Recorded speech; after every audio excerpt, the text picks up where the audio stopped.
हम्म,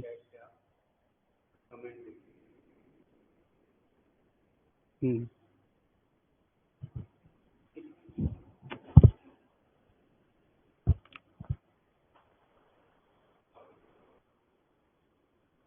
जुड़ने लगे। कर दो, दिखा दो वही सेक्शन। ठीक। नमस्कार दोस्तों, आज हम देखेंगे हॉस्टल वार्डन के जो 4 नंबर का एक इम्पोर्टेंट टॉपिक जुड़ा है, शारीरिक शिक्षा वाला, खेल शिक्षा, योग शिक्षा, आपका मूल्य शिक्षा से संबंधित, छात्रावास प्रबंधन, शैक्षणिक एक्ट और आपका देखोगे तो जितने भी शैक्षणिक आयोग हैं उन सब के बारे में जो 4 नंबर का जीएस पोर्शन में डाला गया है उसको हमको देखना है। चलिए जल्दी आप लोग जुड़ जाइए, ठीक है। मैं फिर शुरू करूंगा। चलिए जुड़ते जाइए और कुछ कमेंट कीजिए कि कितने लोग जुड़ गए हैं।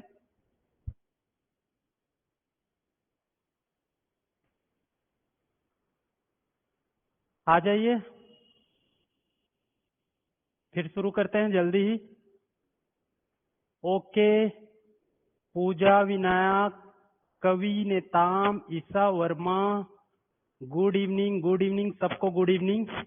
चलिए जल्दी जुड़िए। ज्योति, अमिता, गुड इवनिंग, ठीक है। चलिए सबको शेयर कर दीजिए, जल्दी जुड़िए। आपका नया टॉपिक है और हॉस्टल वार्डन के लिए बहुत इंपॉर्टेंट है। एकता, प्रेमलता, नामिका गुप्ता, सत्यम, सबको गुड इवनिंग। सलीम, सबको गुड इवनिंग। जल्दी जुड़ेंगे भाई, है ना। बहुत इंपॉर्टेंट क्लास है, एकदम इंपॉर्टेंट। और बेसिक से ऐसा करेंगे कि हमारा जो 4 नंबर ये है आपका जो 4 नंबर का जो छात्रावास प्रबंधन वाला है, ये पूरा 4 में 4 मिल जाए ऐसा हम लोग तैयारी करेंगे, ठीक है। चलिए जल्दी जुड़ेंगे सब, फिर मैं स्टार्ट करूं। सत्या, मोनिता, उषा, सलीम, सबको गुड इवनिंग, ठीक है। चलो भाई शुरू करें तो। ओके बोल दो, फिर शुरू करते हैं। बाल मनोविज्ञान का मैराथन ले लेंगे, ठीक है, रिवीजन हो जाएगा। 1 मिनट पहले इसको 4 नंबर को कवर कर लेते हैं। ओके ओके, ठीक। राकेश, राकेश, ठीक। सत्यम, ज्योति, चलो चलो अब शुरू करते हैं, ठीक है। तो देखिए भाई, स्टार्ट करेंगे बढ़िया, है ना। आप लोग को जुड़े रहना है और समझते जाना है। जो भी डाउट रहेगा कमेंट सेक्शन में जाके आप कमेंट करिए, मैं बताऊंगा, ठीक है ना। तो शुरू करते हैं, ठीक। आज का सेक्शन हमको 4 नंबर का, पहले मैं सिलेबस को समझा दूं। 4 नंबर का हम लोग क्या क्या देखना है हमें। खेल शिक्षा, ठीक है। खेल शिक्षा, खेल शिक्षा, है ना। योग शिक्षा, ठीक है। मूल्य शिक्षा, इसके बारे में है। यहां से एक क्वेश्चन आना है, मूल्य शिक्षा। यहां से एक क्वेश्चन आना है, पहला, ये आपके सिलेबस में जोड़ा गया है। दूसरा आप देखोगे तो आप ये देखते हो शैक्षणिक एक्ट, ठीक है। जितने भी शैक्षणिक एक्ट हैं, अधिनियम, ओके, अधिनियम। और इसमें आप देखोगे तो जितने भी आपके आयोग हैं, शैक्षणिक आयोग हैं इससे संबंधित। उसके बाद आप देखते हो तो एनईपी 2020 को पूछा गया है ना। एनईपी 2020 के बारे में जोड़ा गया है आपके सिलेबस में। आपका एनईपी क्या होता है ना। तो नेशनल एजुकेशन पॉलिसी, ठीक, ओके। तो इसको पढ़ना है हमें। और आपके जितने भी एजुकेशनल आपके स्कीम्स हैं, स्कीम्स, योजना, इसके बारे में देखना है, ठीक है। ये दोनों को करके एक क्वेश्चन बनाया गया है, इसको एक क्वेश्चन और ये एक क्वेश्चन। इसके अलावा एक चीज और जोड़ा गया है, छात्रावास प्रबंधन, हॉस्टल मैनेजमेंट, छात्रावास प्रबंधन, ओके, छात्रावास प्रबंधन, इससे एक क्वेश्चन आना है। 4 नंबर का ये आपके सिलेबस में जोड़ा गया है। और इसके अलावा आपका बाल मनोविज्ञान, बाल मनोविज्ञान ये अलग है, ठीक है, जो कितने नंबर का है, 10 मार्क्स का है, ये आपको देखना है, ठीक है। तो हम लोग आज कवर करेंगे ये 4 पोर्शन को, ओके। खेल शिक्षा, योग शिक्षा, मूल्य शिक्षा, शैक्षणिक एक्ट जितने भी हैं, आयोग शिक्षा से संबंधित जितने भी एनईपी 2020 को विशेष तौर पर क्यों छत्तीसगढ़ में लागू हो चुका है, ओके। अभी इस साल से छत्तीसगढ़ में एनईपी 2020 को लागू किया जा रहा है, बहुत इंपॉर्टेंट, यहां से एक क्वेश्चन बनना तय है। अब देखिए क्या होगा, कहां आपका छात्रावास का पेपर दे रहे हो, हॉस्टल वार्डन, यहां से एक क्वेश्चन आप लिख लो, ये कोई नहीं काट सकता। हॉस्टल मैनेजमेंट से एक क्वेश्चन तय है। एनईपी 2020 इसलिए इंपॉर्टेंट हो जाता है क्योंकि इस साल आप देखोगे तो छत्तीसगढ़ में एनईपी 2020 को लागू किया जा रहा है, ओके। बहुत इंपॉर्टेंट एक क्वेश्चन यहां से आएगा। दूसरा चीज और देखोगे तो आप इसमें शैक्षणिक अधिनियम में क्या देखते हो, आरटीई के बारे में पढ़ते हो, आरटीई एक्ट है 2009 उसके बारे में देखेंगे, और आपके आयोग के बारे में, ठीक है, और स्कीम्स, ये तीनों सेक्शन अदर आपका इंपॉर्टेंट हो जाता है। तो यहां से कोई सा भी एक क्वेश्चन रहेगा, 4 हुआ, 3 हुआ, और एक क्वेश्चन ये आपके खेल योग आपका नैतिक जो मूल्य शिक्षा है, यहां से एक क्वेश्चन रहेगा, ओके, याद रखिएगा। तो ये 4 क्वेश्चन आपको देखना इंपॉर्टेंट हो जाता है आपका हॉस्टल प्रबंधन, एनईपी 20, ये दोनों को तो कंफर्म कर लो। एनईपी 22 इतना आसानी से आपको याद कराऊंगा कि यहां से क्वेश्चन बनना तय है, ओके, ठीक है। उसके बाद एक स्कीम आयोग, वहां से एक क्वेश्चन और यहां से एक क्वेश्चन, बस 4 क्वेश्चन, 4 में 4 लाना है, क्योंकि 6 लाख फॉर्म गया है, और 6 लाख फॉर्म गया है तो आप समझ सकते हो कि कंपटीशन कितना ज्यादा है, ओके, ठीक है। चलिए मैं आप थोड़ा सा क्लास क्यों नहीं ले रहे हैं सर, देखिए दूसरे टीचर क्या कर रहे हैं नहीं कर रहे हैं उसके बारे में मेरे को पता नहीं है, तो यहाँ पर प्लीज आप ऐसे कमेंट ना करें जो इस क्लास से रिलेटेड ना हो, ठीक है। बाल मनोविज्ञान का रिवीजन करा दीजिए सर प्लीज। देखिए अब सबको पढ़ाना है, सबको कराना है, आप थोड़ा सा अभी इस पर रहें हम लोग, ठीक है, इस पर रहते हैं। आज फर्स्ट क्लास है, ओके, ये चारों को हमको पहले कवर करना है, उसके बाद आप जो शेड्यूल होगा क्लास का उस तरीके से हम आपको देते जाएंगे, ठीक है। तो सबसे पहले हम लोग आज देखेंगे इसमें, ठीक है, तो इसमें हमको आज पढ़ना है छात्रावास प्रबंधन से, हॉस्टल मैनेजमेंट से मैं स्टार्ट करूंगा, हॉस्टल मैनेजमेंट को आज कवर करना है, ओके, ठीक है। तो चलिए देखते जाते हैं हॉस्टल मैनेजमेंट, ओके, छात्रावास प्रबंधन। अब छात्रावास अधीक्षक बनना है आप लोग को, तो याद, चलिए आप शुरू करते हैं छात्रावास प्रबंधन से, ठीक है।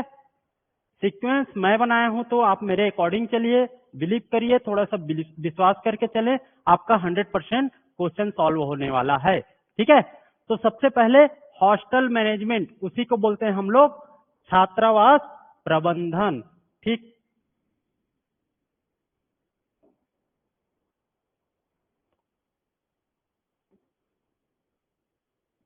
छात्रावास प्रबंधन सुनते जाइएगा एकदम, मैं यहीं पर याद करा दूंगा आपको, बस ध्यान आपके क्लास में होना चाहिए। छात्रावास प्रबंधन, ओके, चलिए। छात्रावास प्रबंधन कहने का मतलब है छात्रावास का हम लोग जो व्यवस्था करते हैं उससे है, इसका मतलब वही है। छात्रावास में एक ऐसा व्यक्ति होगा, ऐसा प्रशासन, ऐसा नियम होगा जिसके थ्रू वहां पर पढ़ने वाले बच्चों का क्या किया जाएगा, व्यवस्था किया जाएगा, प्रबंधन किया जाएगा, मैनेजमेंट किया जाएगा, आप जो समझो। इसको हम लोग अलग अलग खंड में डिवाइड करके पढ़ेंगे, ठीक है, अलग अलग खंड में डिवाइड करके पढ़ेंगे छात्रावास प्रबंधन को। तो इसके अंतर्गत हम लोग पहले देखेंगे छात्रावास की परिभाषा क्या क्या है, ठीक है, छात्रावास की परिभाषा, ओके। इसके बाद सेकेंड हम लोग देखेंगे कि छात्रावास कितने कैटेगरी में होते हैं, कितने कैटेगरी का छात्रावास होता है, याद करते चलिएगा, कितने कैटेगरी का छात्रावास होता है, श्रेणी, श्रेणियां, कितने श्रेणी के छात्रावास होते हैं। दूसरा चीज, तीसरा चीज देखें तो छात्रावास की समिति देखेंगे। ओके, छात्रावास की समिति, भाई छात्रावास प्रबंधन है तो उसके लिए एक कमेटी बनाएगी और कमेटी ही उस छात्रावास का प्रबंधन करेगी, तो छात्रावास समिति। फिर आगे देखेंगे छात्रावास में प्रवेश का क्या प्रक्रिया है। ठीक है, प्रवेश की प्रक्रिया क्या है, process of entry. Okay, admission, छात्रावास में कैसे हम लोग इंटर करें, एडमिशन कैसे लें, इसके बारे में देखेंगे। इसके बाद आप देखोगे तो छात्रावास का, ठीक है, प्रवेश तो हो गया, समिति भी हो गया, तो छात्रावास में प्रवेश लेने के लिए क्या क्या मापदंड है, ठीक है, क्राइटेरिया क्या है, मापदंड इसको बोलते हैं इंग्लिश में क्राइटेरिया। छात्रावास में एंट्री लेने के लिए क्या क्या मापदंड बनाए गए हैं, क्राइटेरिया क्या है, इसके बारे में देखेंगे। इसके बाद हम लोग देखेंगे छात्रावास के, ठीक है, निष्कासन, वहां पर इंटर तो हो गए तो वहां से बाहर किसको करते हैं, निष्कासन। ठीक है, निष्कासन, निष्कासित किसको करते हैं, निष्कासन के बारे में देखेंगे। ठीक है, एक्सपल्सन बोलते हैं। और इसके बाद हम लोग देखेंगे निष्कासन के बाद शिष्यवृत्ति या छात्रवृत्ति, स्कॉलरशिप। ओके, शिष्यवृत्ति या छात्रवृत्ति, स्कॉलरशिप। और एक और देखेंगे हम लोग, ठीक है, एक और देखेंगे,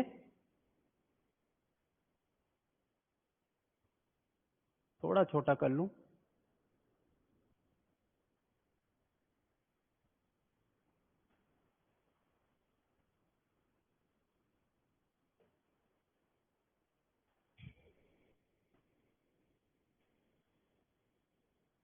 जनरल रूल। ठीक है, या इसी को हम लोग सामान्य नियम या सामान्य विधि बोलेंगे। तो ये 8 पार्ट हुआ, कट तो नहीं रहा है, कट रहा है क्या? देखिए, आपका परिभाषा पहले देखेंगे, इसके बाद श्रेणी, कितने कैटेगरी के छात्रावास होते हैं, हॉस्टल कितने कैटेगरी के आते हैं इसमें, समिति देखेंगे, हॉस्टल मैनेजमेंट के लिए एक कमिटी होगी और कैसे कमिटी होगी, कितने प्रकार की होगी, उसके बारे में चर्चा करेंगे। प्रवेश प्रक्रिया, हॉस्टल में एडमिशन की प्रोसेस क्या होगी, उसके बाद मापदंड, क्राइटेरिया क्या होगा, कौन से क्राइटेरिया के अंतर्गत हम लोग एडमिशन लेंगे। निष्कासन, क्या ऐसा कार्य करेंगे जिससे वहां से निष्कासित किया जा सकता है, ठीक है, हमको मतलब टर्मिनेट किया जा सकता है। शिष्यवृत्ति, शिष्यवृत्ति मतलब स्कॉलरशिप। और आपका जनरल रूल मतलब सामान्य प्रविधि में और क्या क्या आते हैं, ये 8 चीजों को हमको समझना है। ठीक है, समझ आ रहा है? बताइए, ये कितने दिन में कंप्लीट हो जाएगा सर? नोट्स मिलेगा कि नहीं सर? सब मिलेगा, नोट्स मिलेगा, सब मिलेगा। हैंड रिटर्न, मैं मेरे द्वारा नोट्स जो पढ़ाऊंगा उससे संबंधित नोट्स दे दूंगा, डोंट वरी, एकदम आसानी से याद आ जाएगा। ठीक है जी, ये सर जी वो क्या क्या लिख रहे हो ये, अब कमेंट में ज्यादा ध्यान न देकर क्लास पर ध्यान दीजिए। ये 8 चीजों को अभी हम लोग को कंप्लीट करना है। ठीक है, तो सबसे पहले हम लोग देखेंगे छात्रावास की परिभाषा। ओके, छात्रावास की परिभाषा, डेफिनेशन ऑफ हॉस्टल। तो परिभाषा के अंतर्गत हम लोग 3 चीज का परिभाषा देखेंगे। यहां पर 3 चीज की परिभाषा देखेंगे। एक कि छात्रावास कौन कहलाता है, एक तो छात्रावास कौन कहलाता है। दूसरा हम लोग देखेंगे छात्रावास में और कौन लोग रहते हैं, छात्र लोग रहते हैं, बच्चे लोग रहते हैं, तो छात्र कौन कहलाएंगे, इसकी परिभाषा देखेंगे। तीसरा हम लोग देखेंगे छात्र और छात्रावास हो गया, तो इसी छात्रों को व्यवस्था करने के लिए एक व्यक्ति होगा जो छात्रावास अधीक्षक कहलाएगा। तो अधीक्षक कौन कहलाएगा, इसके बारे में, ये 3 चीजों के बारे में, 3 लोगों के बारे में हम लोग क्या देखेंगे, डेफिनेशन को देखना है। ठीक है, 3 लोगों के। तो सबसे पहले देखते हैं छात्रावास क्या होता है। छात्रावास से तात्पर्य है, 2 पॉइंट इसमें देखना है हमको, 2 पॉइंट। छात्रावास से तात्पर्य क्या क्या होता है, तो जो छात्रावास आदिम जाति और अनुसूचित विकास विभाग द्वारा संचालित हो वो छात्रावास कहलाएगा। पहला चीज। तो पहला में क्या बोला? आदिम जाति, ठीक है, आदिम जाति और आपका अनुसूचित जाति विभाग, विकास विभाग, अनुसूचित जाति विकास विभाग, ठीक है। इस विभाग के द्वारा संचालित होता है वो आपके छात्रावास कहलाएंगे, पहला। दूसरा क्या है, इसमें कैसे कैसे छात्रावास शामिल हैं? तो याद रखिएगा, pre matric, post matric, pre matric, post matric छात्रावास, पहला याद करते चलिएगा। प्री मैट्रिक और पोस्ट मैट्रिक छात्रावास इस छात्रावास के अंतर्गत आते हैं। दूसरा, कर्मचारी पुत्र पुत्री छात्रावास, कर्मचारी पुत्र पुत्री छात्रावास, ओके, कर्मचारी पुत्र पुत्री छात्रावास, ये भी इसके अंतर्गत आते हैं। और तीसरा, जो आश्रमशाला, ठीक है, आश्रमशाला या किसी विशिष्ट संस्थान से संबंधित छात्रावास, आश्रमशाला या विशिष्ट संस्थान से, विशिष्ट शैक्षणिक संस्थान कर लो, शैक्षणिक संस्थान से संबंधित आपके छात्रावास, ओके। याद हुआ? याद हुआ जी? लिख रहा हूं तो समय लग रहा है, ठीक है, आप इसी समय में कैप्चर करते। 2 पॉइंट यहां पर रखना है। ऐसे छात्रावास जो आदिम जाति और अनुसूचित विकास विभाग द्वारा संचालित हो, वो छात्रावास की श्रेणी में आएगा। और इस छात्रावास में कैसे छात्रावास आएंगे? प्री मैट्रिक, पोस्ट मैट्रिक छात्रावास, कर्मचारी पुत्र पुत्री छात्रावास, आश्रमशाला या विशिष्ट शैक्षणिक संस्थान से संबंधित छात्रावास, ये तीनों प्रकार के छात्रावास इस श्रेणी में आते हैं। यही आपके छात्रावास कहलाएंगे। समझ आया? समझ आया कि नहीं? ओके, समझ आ रहा है? ठीक है। कल क्लास हुआ था नहीं हुआ था ये नहीं पूछोगे आप, अभी क्लास पर ध्यान दो। और क्लास से संबंधित अगर मैं आपको बोल रहा हूं कि समझ आया नहीं आया, तो हाँ नहीं यस नो में आप आंसर रिप्लाई करें प्लीज। Okay okay. तो छात्रावास किसको बोलेंगे? ऐसे छात्रावास जो आदिम जाति व अनुसूचित विकास विभाग द्वारा संचालित होते हैं और जिसके अंतर्गत प्री मैट्रिक, पोस्ट मैट्रिक छात्रावास, कर्मचारी पुत्र पुत्री छात्रावास, आश्रमशाला, विशिष्ट शैक्षणिक संस्थान से संबंधित छात्रावास आते हैं, छात्रावास कहलाते हैं। पहला चीज। उसके बाद देखेंगे छात्र। छात्र किसको बोलेंगे? तो छात्र किसको बोलेंगे इसको समझिए। यहां पर मैं लिख रहा हूं, ठीक है, इसको दूसरे कलर में लिख रहा हूं यहां पर। तो किसी भी मान्यता प्राप्त शासकीय शैक्षणिक संस्थान या अशासकीय शैक्षणिक संस्थान में पढ़ने वाले अध्ययनरत बच्चे क्या कहलाएंगे? छात्र कहलाएंगे। मतलब किसी जो सरकारी स्कूल या अशासकीय स्कूल, और वो कैसे स्कूल होना चाहिए? ये विभाग द्वारा संचालित या मान्यता प्राप्त होना चाहिए। वहां पर पढ़ने वाले जितने भी बच्चे हैं वो क्या कहलाएंगे? छात्र कहलाएंगे। तो इसको भी लिख लीजिए। शासकीय, यहां पर इसको लिख देता हूं, शासकीय या अशासकीय मान्यता प्राप्त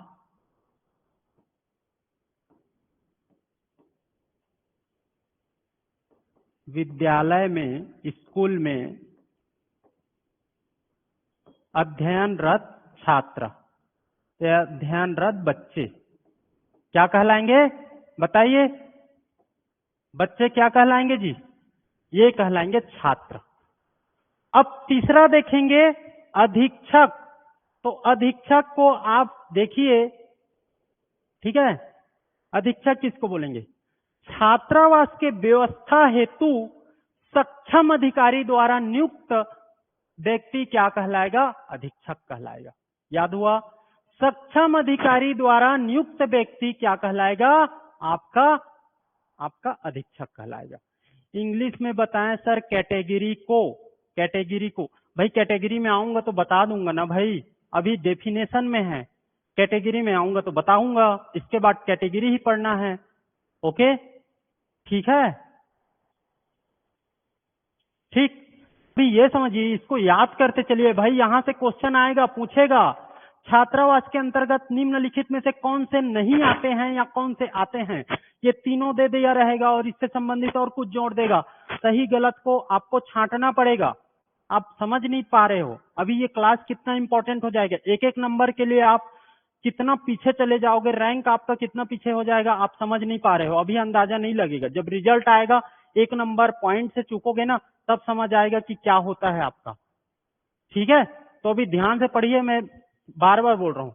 ये तीनों चीज याद हुआ। छात्रावास आदिम जाति या अनुसूचित विकास विभाग द्वारा संचालित आपके साथ छात्रावास हो, उसके अंतर्गत कौन कौन से आएंगे, प्री मैट्रिक है ना, पोस्ट मैट्रिक छात्रावास, कर्मचारी पुत्र पुत्री छात्रावास, आश्रमशाला या उससे संबंधित विशिष्ट संस्थान, ऐसे वाले छात्रावास, ये तीनों इसके अंतर्गत। छात्र किसको बोलेंगे, जो शासकीय मान्यता प्राप्त विश्वविद्यालय नहीं, शासकीय मान्यता प्राप्त विद्यालय में पढ़ने वाले बच्चे हैं, आपका क्या कहलाएंगे, छात्र कहलाएंगे। अधीक्षक कौन कहलाएंगे, ठीक है। तो छात्रावास की व्यवस्था हेतु सक्षम अधिकारी द्वारा नियुक्त व्यक्ति क्या कहलाएगा, वहां का अधीक्षक कहलाएगा, जो आप बनने वाले हो, उसी के लिए पढ़ रहे हो। ओके, तो यहां पर ये तीनों याद होना चाहिए। इसके बाद नेक्स्ट हम लोग देखेंगे, नेक्स्ट में हम लोग देखेंगे कैटेगरी, श्रेणी। ओके ठीक है, समृद्धि जी आप कैटेगरी के बारे में बात कर रहे थे, यहां पर देखिए अब देख रहे हैं हम लोग कैटेगरी, इसी को बोलते हैं श्रेणी। ओके, तो श्रेणी को देखते हैं नेक्स्ट, इसमें श्रेणी कैसे होता है।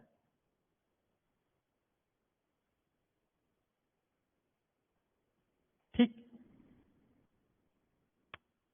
ये श्रेणी को मैं कैटेगरी लिखा हूं, ये दो पार्ट में हम लोग इसको पढ़ेंगे, ठीक है, दो पार्ट में।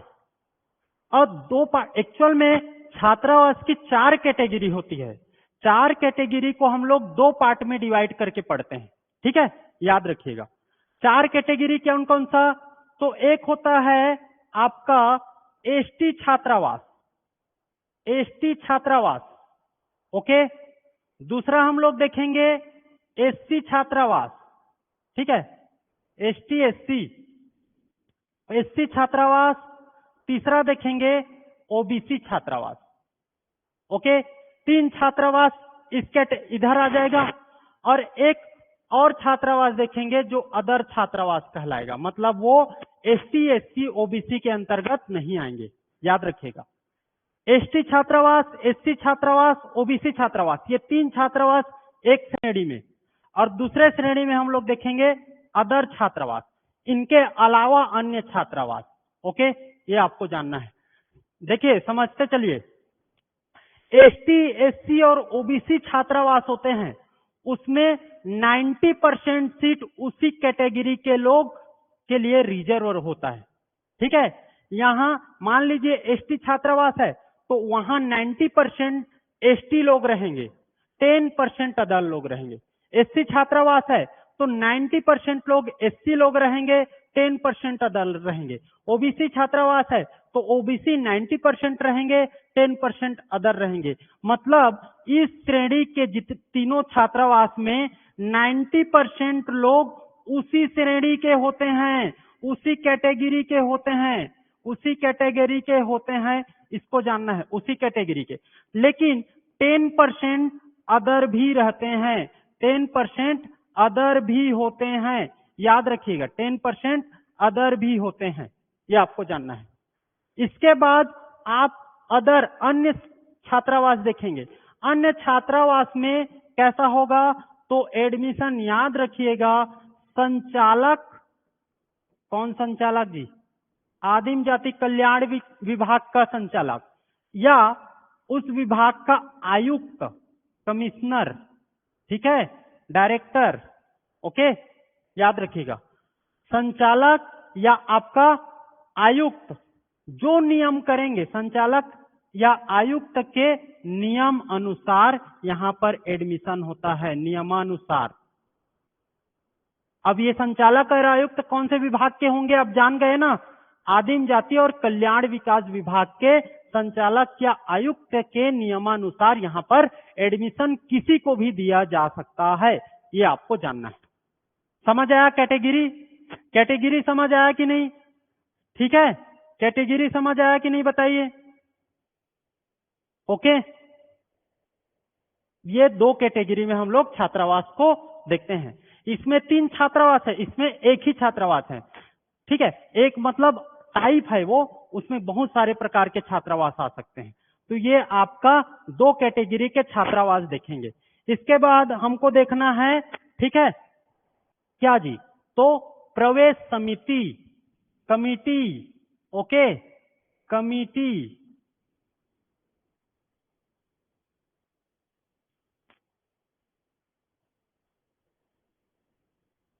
प्रवेश समिति याद रखिएगा।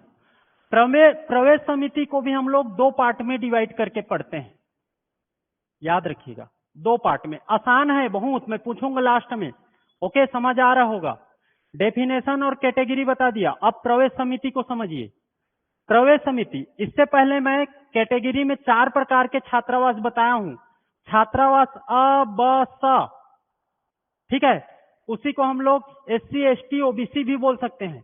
तो मैं ये भी बोल सकता हूँ छात्रावास अ प्रकार, छात्रावास ब प्रकार, छात्रावास स प्रकार, और जो आप बनने वाले हो वो छात्रावास द प्रकार है। हॉस्टल वार्डन डी के लिए आप अप्लाई किए हो, ठीक है। तो 4 कैटेगरी में छात्रावास को डिवाइड कर दिया गया, अ, ब, स और द, याद रखिएगा, ठीक है। तो अ, ब, स और द ये हम लोग देखे हैं, ठीक है, तो याद रखिएगा। अब प्रवेश समिति के अंतर्गत हम लोग देखेंगे तो 2 प्रकार के आपके कमिटी बनते हैं। एक विकास खंड स्तर के, विकास खंड ब्लॉक स्तर के विकास खंड के अंदर, है ना, के अंदर आने वाले छात्रावास, ओके।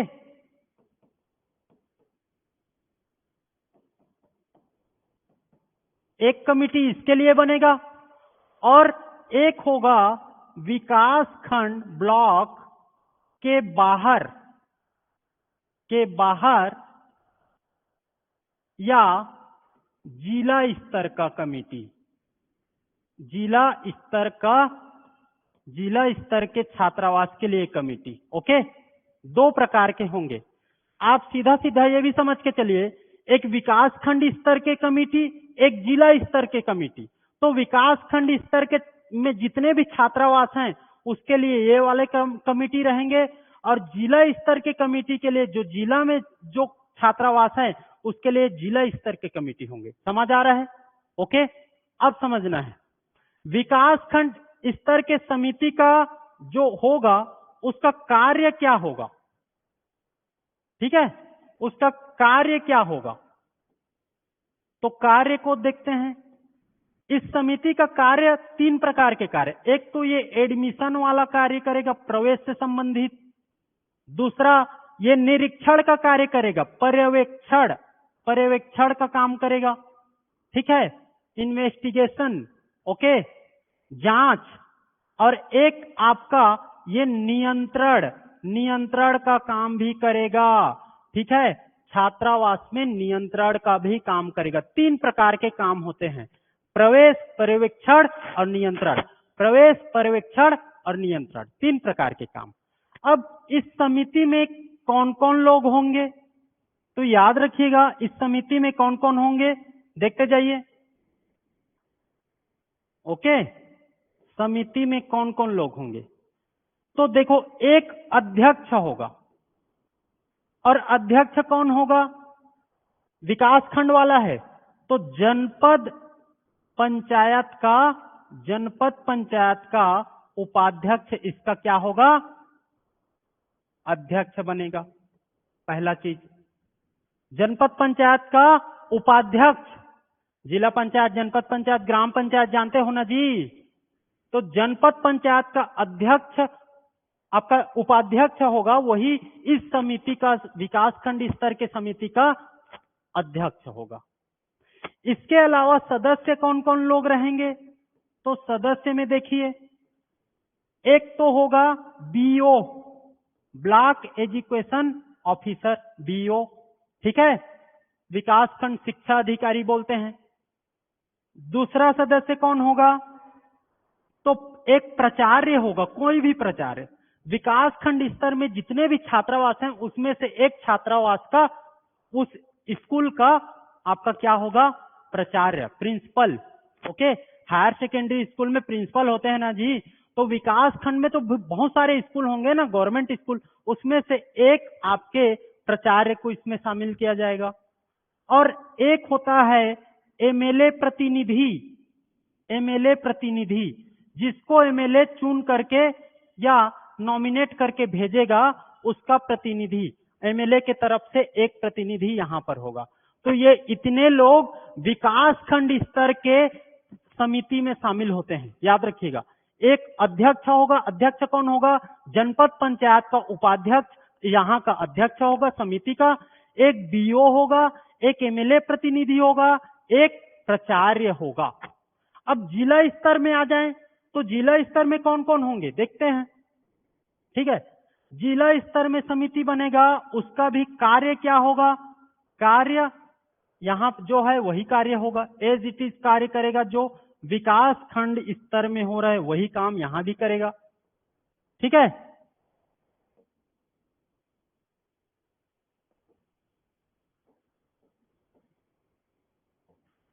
ब्लॉक के जैसा ही, ओके।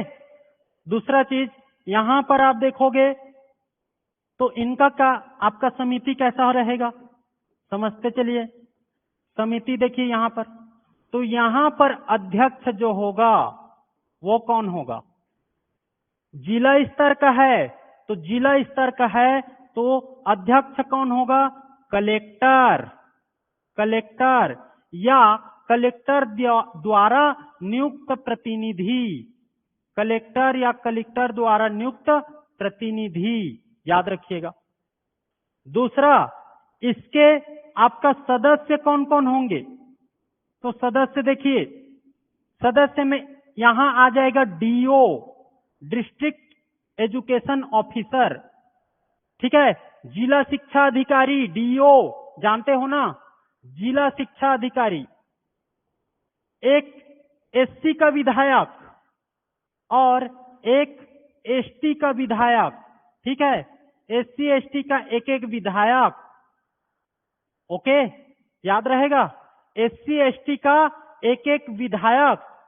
इसके अलावा जिला उपाध्यक्ष, जिला उपाध्यक्ष, जिला उपाध्यक्ष, जिला पंचायत का जो उपाध्यक्ष रहेगा वो इसके सदस्य होंगे। इसके अलावा आप देखोगे तो सहायक आयुक्त, सहायक आयुक्त कौन? तो आदिम जाति कल्याण विभाग, ये यहां इसके मेंबर होंगे इस कमेटी के। तो दो प्रकार के समिति बनते हैं, विकास खंड स्तर का, विकास खंड के अंदर में जितने छात्रावास हैं उनके लिए, और एक विकास खंड के बाहर और जिला स्तर में जितने भी हैं उनके लिए। ये आपको याद रखना है। कार्य क्या है? तो प्रवेश, पर्यवेक्षण और आपका उनका कंट्रोल करना, रेगुलेट करना, नियंत्रण। इनका समिति देखोगे तो यहाँ पर जनपद पंचायत उपाध्यक्ष है, वो यहाँ अध्यक्ष बनेगा, और सदस्य 3 लोग रहेंगे, बीओ, प्राचार्य और एमएलए प्रतिनिधि। कौन प्राचार्य? समझ गए ना, विकास खंड स्तर में जो छात्रावास है, हायर सेकेंडरी हाई स्कूल वाला, वहां के एक प्राचार्य को लिया जाएगा। यहाँ पर विकास खंड से बाहर जिला स्तर का बनाओगे तो कार्य उसी के जैसा, प्रवेश, पर्यवेक्षण और निरीक्षण का कार्य। समिति यहाँ पर कलेक्टर अध्यक्ष बनेगा, और या तो कलेक्टर खुद नहीं रहेगा तो कलेक्टर जिसको अपॉइंट करेगा, नॉमिनेट करेगा, है ना, नियुक्त करेगा, वो बनेगा उसका अध्यक्ष, ठीक है। सदस्य में डीओ, जिला शिक्षा अधिकारी, एससी एसटी का एक एक विधायक शामिल होगा, जिला उपाध्यक्ष और सहायक आयुक्त, ये सब इसके अंतर्गत देखेंगे। तो 3 चीज हुआ, प्रवेश कमेटी हो गया, समझ आ रहा है। नेट बहुत दिक्कत कर रहा है आज पूजा जी, अब देखिए इसमें मेरा तो कोई भागीदारी नहीं है ना। समझ आ रहा है क्लास? ओके करेंगे, आगे बढ़ते हैं फिर।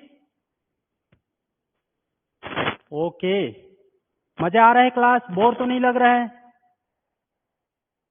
एकदम याद हो रहा है? ओके, चलो आगे बढ़ते हैं। ठीक है, इसके बाद देखिए हम लोग क्या देखना है हमको, प्रवेश प्रक्रिया, एडमिशन कैसे लेंगे छात्रावास में। एडमिशन हम लोग क्या क्या देख लिए, एक परिभाषा देखे, फिर आपका परिभाषा के बाद श्रेणी देखे, कितने कैटेगरी के छात्रावास होते हैं, कैटेगरी के बाद समिति देख लिए, समिति के बाद अब छात्रावास में प्रवेश कैसे लेंगे, एडमिशन कैसे लेंगे, उसके क्या क्या नियम कायदे हैं उसको देखेंगे। तो प्रवेश प्रक्रिया, ठीक है,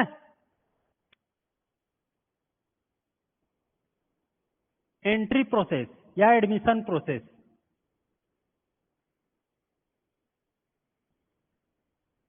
ओके, अब प्रवेश प्रक्रिया की बात करें तो इसको हम लोग अलग अलग बिंदु में देखेंगे। ठीक है, अलग अलग बिंदु में देखेंगे। तो सबसे पहले प्रवेश के लिए तो क्या करना पड़ेगा, आवेदन देना पड़ेगा, है ना जी। भाई आप छात्रावास अधीक्षक बनना चाह रहे हो तो छात्रावास बनने के अधीक्षक बनने के लिए क्या किए हो, आवेदन किए हो, अभी एप्लीकेशन डाल दिए हो ना, फिर एडमिट कार्ड आएगा, परीक्षा दोगे, फिर डीवीसी होगा, फिर आपका सिलेक्शन होगा, रिजल्ट आएगा, इस तरीके से। तो सबसे पहला काम होता है किसी छात्रावास में एडमिशन लेना है तो उसके लिए आवेदन करना। और आवेदन देने की अंतिम तिथि, ठीक है, आवेदन देने की अंतिम तिथि कौन निर्धारित करेगा, तो अंतिम तिथि निर्धारित करता है, अंतिम तिथि ना, अंतिम तिथि निर्धारित करेगा आपका सहायक आयुक्त, सहायक आयुक्त, यही आपका अंतिम तिथि निर्धारित करता है। पहले एक नोटिफिकेशन आएगा कि छात्रावास में हम इस तिथि तक क्या करेंगे, एडमिशन लेंगे, ये कौन जारी करेगा, सहायक आयुक्त जारी करेगा। उसके बाद छात्र लोग जैसे ही नोटिफिकेशन पता चला उनको, ये आवेदन करने जाएंगे। तो आवेदन दो तरीके से होगा, आवेदन दो तरीके से होगा, ठीक है। एक तो फ्रेश एडमिशन, नया आदमी जो वहां पढ़ता नहीं है ना वहां रहता नहीं उस छात्रावास में, वो जाकर के एडमिशन लेगा, जिसको हम लोग फ्रेश एडमिशन को क्या बोलेंगे, नवीन एडमिशन। ओके, नवीन एडमिशन। और जो एक प्रकार एक और होगा जो क्या कहलाएगा, वहां पर पढ़ने वाले जो ऑलरेडी वो छात्रावास में रहते हैं वो फिर से अगले वर्ष के लिए फिर से रिन्यूअल कराएंगे। रिन्यूअल को क्या बोलेंगे, नवीनीकरण, नवीनीकरण। समझ आया दोनों। आवेदन दो प्रकार के, एक तो फ्रेश एडमिशन लेने जाना है और एक वहां पढ़ते हैं वहां रहते हैं उसको रिन्यू कराना है अगले साल के लिए, हर साल कराना पड़ता है तो उसके लिए नवीनीकरण। समझ आया। तो एक नवीन एक नवीनीकरण, दो प्रकार के आवेदन देना पड़ेगा। अब नवीन प्रकार के आवेदन के लिए हमको क्या करना पड़ेगा तो समझते हैं। नवीन आवेदन में हमको क्या करना पड़ता है, इसके लिए जो एप्लीकेशन का फॉर्मेट होता है वो फिक्स रहता है, फिक्स फॉर्मेट। ओके, निश्चित फॉर्मेट में ही आप एप्लीकेशन दे सकते हो नवीन फ्रेश एडमिशन के लिए। तो इसके लिए आपको क्या करना पड़ेगा, फ्रेश फॉर्मेट में, निर्धारित फॉर्मेट में जो विभाग सहायक आयुक्त करेगा डिसाइड, निर्धारित प्रारूप, फॉर्मेट को प्रारूप बोलते हैं, प्रारूप में क्या करना पड़ेगा, आवेदन देना पड़ेगा। ओके, निर्धारित प्रारूप में आवेदन देना पड़ेगा। ओके, और आवेदन के साथ क्या क्या देना पड़ेगा, तो आवेदन के साथ आपको देना पड़ेगा पिछले क्लास का अंक सूची। ओके, जैसे कि आप छात्रावास में 11th क्लास में आप एडमिशन लेना चाहते हो तो पिछला 10th पास वाला अंक सूची दोगे, ठीक है, पिछला क्लास का अंक सूची दोगे इस आवेदन के साथ। इसके अलावा और क्या दोगे, तो जाति प्रमाण पत्र दोगे, जाति निवास प्रमाण पत्र दोगे, निवास, और इसके अलावा आपको छात्रावास में रहना है तो क्यों रहना है, अपने घर को छोड़कर छात्रावास में आप क्यों रहना चाहते हो, तो क्यों, क्योंकि आपको ज्यादा दूरी पड़ रहा है, आने जाने में समस्या है, तो इसके लिए दूरी प्रमाण पत्र भी दोगे, दूरी प्रमाण पत्र। Okay, distance certificate, distance certificate भी दोगे, और साथ ही साथ अपना एक कैरेक्टर सर्टिफिकेट, आचरण प्रमाण पत्र, है ना, आचरण प्रमाण पत्र देना पड़ेगा। ओके, कैरेक्टर सर्टिफिकेट इतना आप जमा करोगे तब आपका एडमिशन होगा। इसके बाद भी और बहुत सारे रूल है ना, ये तो आवेदन देने का है बस। ये आपका नवीन वाले में, नवीनीकरण में आप देखोगे तो नवीनीकरण में क्या करना पड़ता है, इसमें कोई निर्धारित प्रारूप का आवेदन नहीं होता, सादा कागज में दे दो, सादा कागज में आप लिख करके दे दो। और ज्यादा कुछ चीज पहले से तो दे चुके हो, नवीनीकरण कराना है तो ज्यादा कुछ देना नहीं पड़ता। इसमें पिछला अंक सूची दे दो, है ना, फेल रहोगे थोड़ी न रखेंगे जी हॉस्टल में। हाँ, आप 11वीं में एडमिशन ले चुके हो, अब 12वीं के लिए फिर से रहना चाहते हो वहां, तो 11वीं फेल हो चुके तो आपको निकालेंगे नहीं क्या? वहां पर 11वीं पास करके 12वीं जाओगे तब आपको लेंगे, नहीं तो नहीं लेंगे। तो पिछला अंक सूची, ठीक है, पास वाला, फेल वाला नहीं, याद रखिएगा। इसके अलावा ये दोनों चीज दोगे और ये दोनों चीज कहां जाएगा, ये जाएगा बीओ के पास, बीओ या सहायक आयुक्त के पास जाएगा, सहायक आयुक्त के पास। और ये वहां पर से क्या होगा, अनुमोदन होगा, अनुमोदन होगा, तब जाके आपका नवीनीकरण आपका क्या होगा, अप्रूव होगा। तो ये आपका नियम नवीनीकरण का है। ओके, समझ आया? इसके बाद इसमें आवेदन तो दे दिए, अब कौन लोग आवेदन दे सकते हैं, कौन लोग आवेदन दे सकते हैं प्रवेश प्रक्रिया में? तो इसके अंतर्गत हम लोग देखेंगे इसमें और क्या क्या पॉइंट है, उसी को बता रहा हूं आगे। इसमें हम लोग देखेंगे कौन कौन, वही लोग जो किसी आपके शैक्षणिक संस्थान में अध्ययनरत हो।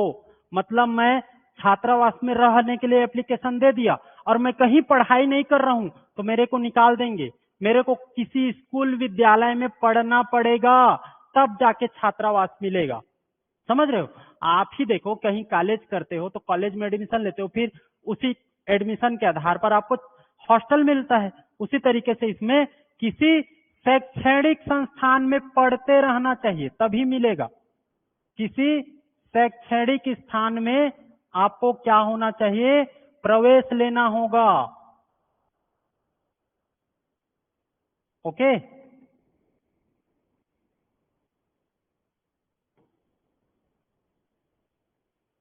तब अगर आप एडमिशन तो ले रहे हो लेकिन आपके कॉलेज में एडमिशन वेटिंग है, स्कूल में आपका क्या है, वेटिंग में है आपका एडमिशन। मान लीजिए किसी बढ़िया स्कूल में आप अप्लाई किए हो और वहां पर आपका नाम एडमिशन के लिए हुआ नहीं है लेकिन वेटिंग में है, तो पर भी आप ले सकते हो, वेटिंग में रहोगे, वेटिंग में हो तो पर भी छात्रावास में एडमिशन ले सकते हो। लेकिन छात्रावास में भी एडमिशन कैसा मिलेगा, आपका प्रोविजनल मिलेगा, अंतःकालीन, कुछ समय के लिए मिलेगा, प्रोविजनल मिलेगा, अंतःकालीन बोलते हैं, कुछ समय के लिए ही मिलेगा, अंतःकाल के लिए मिलेगा। ओके, जैसे ही आपका वेटिंग क्लियर होकर के आप एडमिशन हो जाता है तो ये भी आपका प्रोविजनल पीरियड खत्म हो जाएगा, आपका एडमिशन कंप्लीट माना जाएगा। लेकिन यहाँ पर वेटिंग है तो जरूरी तो नहीं है कि आप स्कूल में एडमिशन ले ही लोगे, वहां पर एडमिशन आपका कैंसिल होगा तो छात्रावास से आपका नाम भी कट जाएगा, ये आपको याद रखना है। समझ आया? समझ आया जी? ये आपको जानना है। तो ये आपका छात्रावास में एडमिशन का प्रोसेस। इसके अलावा और एक पॉइंट याद रखिएगा, कोई भी एडमिशन छात्रावास में, कोई भी एडमिशन देखोगे तो ये आपका 1 वर्ष का ही होगा। हर वर्ष आपको एडमिशन लेना पड़ेगा, 1 वर्ष का होगा, याद रखिएगा। इसके अलावा एक पॉइंट और याद रखिएगा, आपको संभाग में या जिला में या तहसील में, ठीक है, संभाग, जिला या तहसील स्तर के छात्रावास हैं, इस स्तर के छात्रावास हैं तो यहाँ पर 6 क्लास के, ठीक है, छठवीं क्लास से नीचे के अभ्यर्थी को या आपके छात्र को एडमिशन नहीं मिलेगा। लेकिन वो अगर छात्रा बालिका है, ठीक है, बालिका है तो उसको एडमिशन दिया जा सकेगा। बालिका है तो दिया जा सकेगा और बालक है तो नहीं दिया जा सकेगा, और दे भीगा तो उसको एक आपका क्राइटेरिया है, शर्त है, अगर विभागाध्यक्ष, ठीक है, समिति के या विभाग के अध्यक्ष ही विभागाध्यक्ष, ठीक है, विभागाध्यक्ष अनुमति दे देता है तो बालक भी एडमिशन ले सकता है। समझ आया कि नहीं? यहाँ पर कंफ्यूज तो नहीं हुआ? संभाग, जिला या तहसील स्तर में जो छात्रावास हैं वहां पर छठवीं क्लास से नीचे के जो स्टूडेंट्स हैं उनको एडमिशन नहीं देगा। बालिका है तो दे दिया जाएगा, बालक है तो नहीं दिया जाएगा। बालक को देने के लिए विभागाध्यक्ष से अनुमति लेना पड़ेगा। यही चीज बोल रहा हूं। ओके, ठीक है। अप्रूवल अप्रूवल अप्रूवल, जी सर जी सर जी, क्लियर। ओके, चलिए, समझ आ रहा है? ओके, अनामिका, समृद्धि, कवि, एकदम ठीक है। तो ये समझ आ रहा है कि नहीं, बताइए। ओके, इसके बाद हम लोग देखेंगे आपके प्रवेश के मापदंड, ठीक है, मापदंड, क्राइटेरिया। क्राइटेरिया क्या है? 2 प्रकार के क्राइटेरिया हम लोग देखेंगे, ठीक है। 3 कर दो, एक क्राइटेरिया और बढ़ा देता हूं, चलो। एक तो जितने भी 3 टाइप के मैं छात्रावास बताया हूं, क्या क्या, अ ब स द, 4 होता है, लेकिन अ ब स पहला क्राइटेरिया में अ ब स आता है, तो अ ब स, अ ब और स प्रकार के छात्रावास, इसके अंतर्गत संचालित होने वाले, है ना, इसके अंतर्गत संचालित होने वाले जो भी है ना, प्री मैट्रिक छात्रावास है, प्री मैट्रिक छात्रावास है ना। और इस छात्रावास में देखोगे अ ब स द प्रकार के जो मतलब छात्रावास हैं, उसमें जो छात्रावास चल रहे हैं और उसके अलावा कोई भी छात्रावास चल रहा है, उसमें इसके अलावा न होने वाले, अ ब स द के अंतर्गत संचालित न होने वाले प्री मैट्रिक छात्रावास, ओके, याद रखिएगा, इसको याद करिए। अ ब स 3 प्रकार के छात्रावास हैं, इसके अंतर्गत संचालित नहीं होने वाले छात्रावास और किस प्रकार के, प्री मैट्रिक छात्रावास। यहां पर 11th और 12th के लिए 50% रिजर्वेशन होता है, ओके। अ ब स के अंतर्गत संचालित न होने वाले प्री मैट्रिक छात्रावास के अंतर्गत 11th और 12th क्लास के लिए 50% रिजर्वेशन होता है। अब 50% 11th और 12th के लिए है तो आवेदन कौन लोग करते होंगे? 9th और 10th वाले। अगर ये आवेदन करने वाले नहीं मिले, ठीक है, नहीं मिलते हैं, तब जाके इससे नीचे क्लास को अनुमति मिलती है, 6 से 8 क्लास तक ये भी कर सकते हैं, आवेदन कर सकते हैं। समझ आया कि नहीं? अ ब स के अंतर्गत शामिल मतलब संचालित न होने वाले छात्रावास, तब क्या रहेगा? 11th-12th 50% रिजर्व्ड रहेगा, और अगर ये परसेंट खाली रह जाता है तो इसके जगह में 6 और 8 क्लास के छोटे बच्चे भी अप्लाई कर सकते हैं, पहला चीज। दूसरा चीज, डिस्टेंस रहेगा, डिस्टेंस को ध्यान देना है। डिस्टेंस छात्रावास दूरी पर डिपेंड करता है। अब दूरी के लिए कैसे ध्यान देना है? ABCD, ओके, डी को इसमें शामिल नहीं करना है, ABC ही रहेगा बस। संचालित इन इंग्लिश समृद्धि अरे ठीक है, संचालित होना मतलब चालू करना, उसके द्वारा शुरुआत करना, ठीक है। रेगुलेट नहीं होता, रेगुलेट नियंत्रित होता है। एग्जीक्यूट करना, क्रियान्वित, संचालित, एग्जीक्यूट एक ही है, एग्जीक्यूट। ओके, समृद्धि हुआ, एग्जीक्यूट। ओके, चलो ठीक। अब डिस्टेंस को ध्यान देना है। डिस्टेंस में आप देखोगे कितने डिस्टेंस के अभ्यर्थी को इस छात्रावास में क्या देंगे, एडमिशन देंगे। तो याद रखिएगा, ठीक है। आप किसी भी स्कूल में पढ़ते हो, मान लीजिए यहां पर आप पढ़ रहे हो, यहां पर पढ़ रहे हो, तो इसके 3 किलोमीटर के रेडियस में अगर कोई छात्रावास नहीं है या स्कूल नहीं है, तब जाके एडमिशन मिलेगा। ये स्कूल का मामला में, अगर ये स्कूल के मामले में ना, स्कूल के मामले में इसको मिटाऊंगा मैं, समझिए पहले। स्कूल के मामले में आपका घर यहां पर है, निवास स्थान यहां पर है, और यहां से 3 किलोमीटर के रेडियस में किसी भी जगह में आपको छात्रावास या स्कूल नहीं मिल रहा है, उससे ज्यादा दूर जाना पड़ रहा है, तब जाके आपको ये छात्रावास आपका अवेलेबल होगा, ठीक है। ये स्कूल के मामले में। कॉलेज के मामले में देखते हैं, ये आपका निवास स्थान है और इसके 5 किलोमीटर, ओके, लड़का है तो 5 किलोमीटर के रेडियस में अगर कोई कॉलेज नहीं है, छात्रावास नहीं है, तब जाके आपको एडमिशन लेने के लिए मिलेगा, और है तो आपको एडमिशन नहीं दिया जाएगा। आप अपने नजदीकी छात्रावास में जाइए, ये बोल दिया जाएगा। समझ रहे हो? ये किसके लिए? लड़का के लिए है।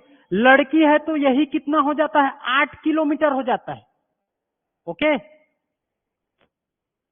8 किलोमीटर, ठीक, ये आपको याद रखना, ठीक है। समझ आ रहा है कि नहीं? ठीक, उल्टा बोल रहा है क्या? लड़का के लिए 8 किलोमीटर है और लड़की के लिए 5 किलोमीटर, सॉरी उल्टा होगा ना जी, लड़की को ज्यादा छूट मिलेगा ना। तो जो लड़की हैं उनको 5 किलोमीटर से ज्यादा दूर जाना पड़ रहा है, तो छात्रावास के लिए अवेलेबल होगा। और आपका 8 किलोमीटर लड़का के लिए है। 8 किलो, लड़के लोग थोड़ा सा साइकिल वाइकिल चला लेते हैं ना, बाइक वाइक, तो लोग ज्यादा दूर जा सकते हैं, तो उनके लिए, लड़कों के लिए 8 किलोमीटर, लड़कियों के लिए 5 किलोमीटर, और स्कूल वाले मीटर में सबके लिए 3 किलोमीटर। समझ आया? समझ आया? अब इसी को हम लोग को यहां पर देखना है।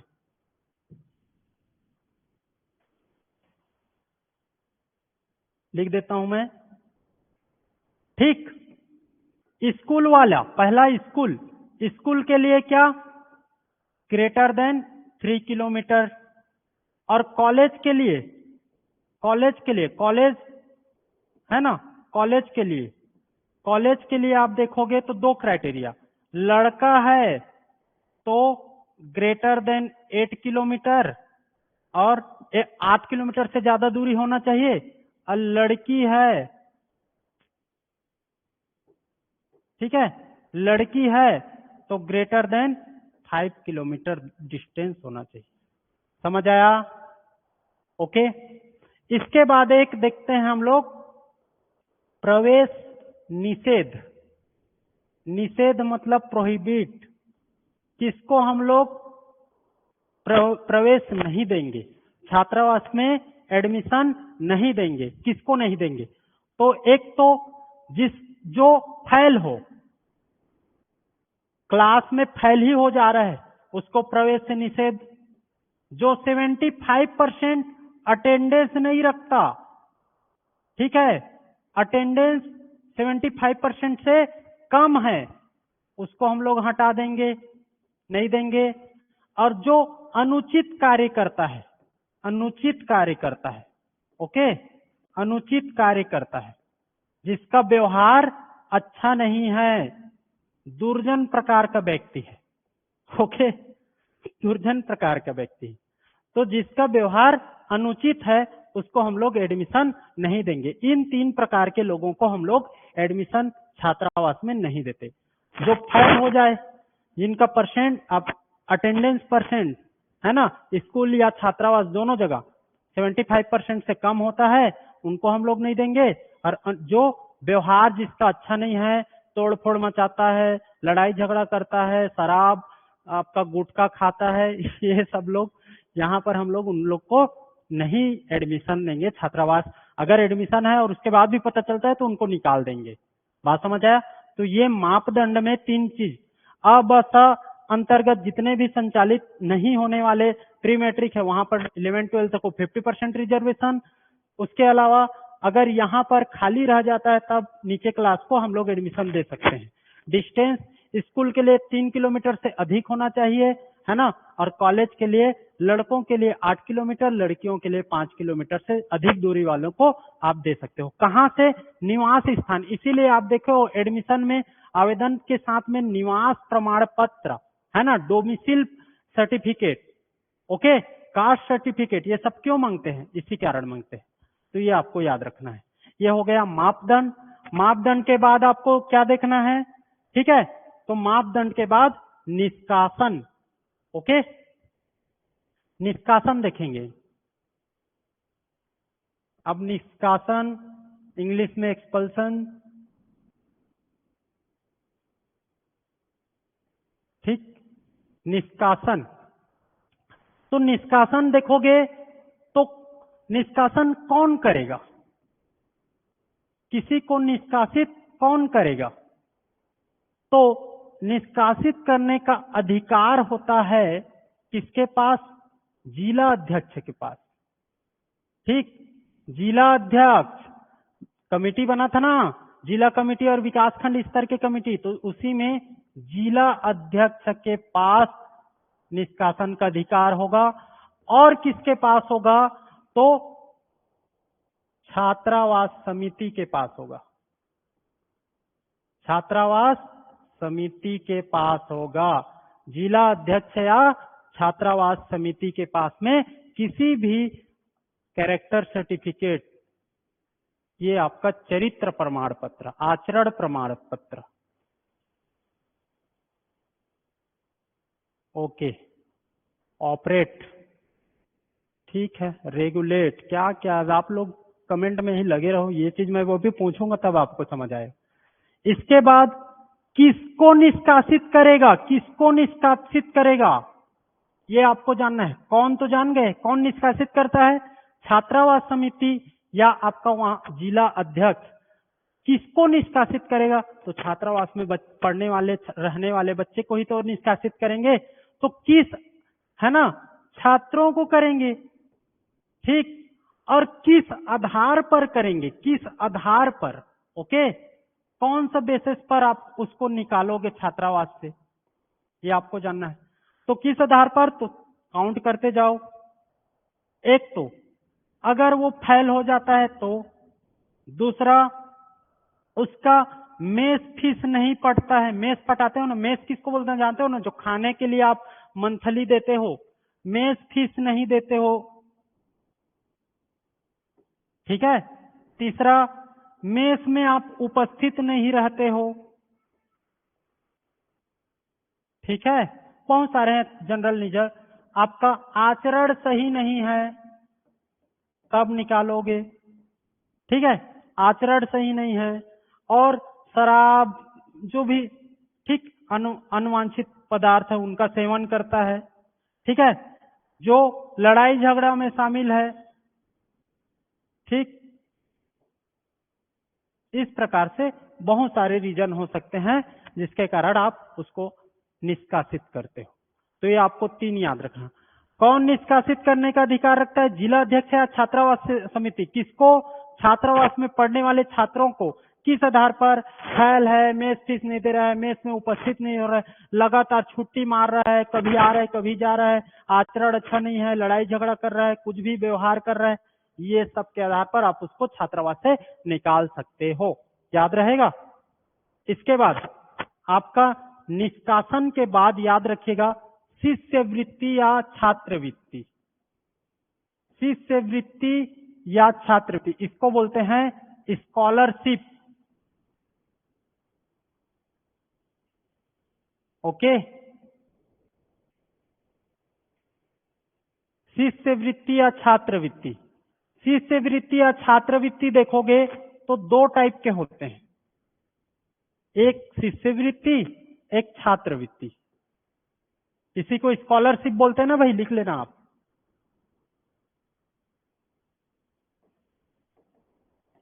ओके, एक हम लोग देखेंगे शिष्यवृत्ति और दूसरा हम लोग देखेंगे छात्रवृत्ति।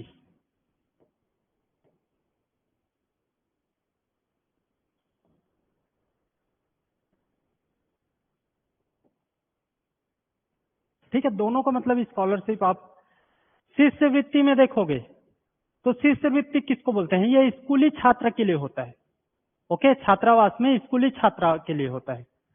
तो आप देखते हो, ठीक है, तो एससी को, एसटी को या ओबीसी को ही दिया जाता है। इसमें केवल एससी, एसटी, ओबीसी को ही मिलता है। याद रखिएगा, शिष्यवृत्ति कितने माह के लिए, तो 10 माह तक मिलता है, साल में 10 माह तक, ये आपको याद रखना है। छात्रवृत्ति बोलोगे तो छात्रावासी दर पर, छात्रावासी दर पर, है ना, ये स्कॉलरशिप मिलता है, ये साल भर मिलेगा। आप देखते हो कॉलेज वाले को देखोगे तो कॉलेज वाले साल भर उनको मिलता है, साल भर रहते हैं, हर माह के हिसाब से आता है, वो छात्रावासी दर पर।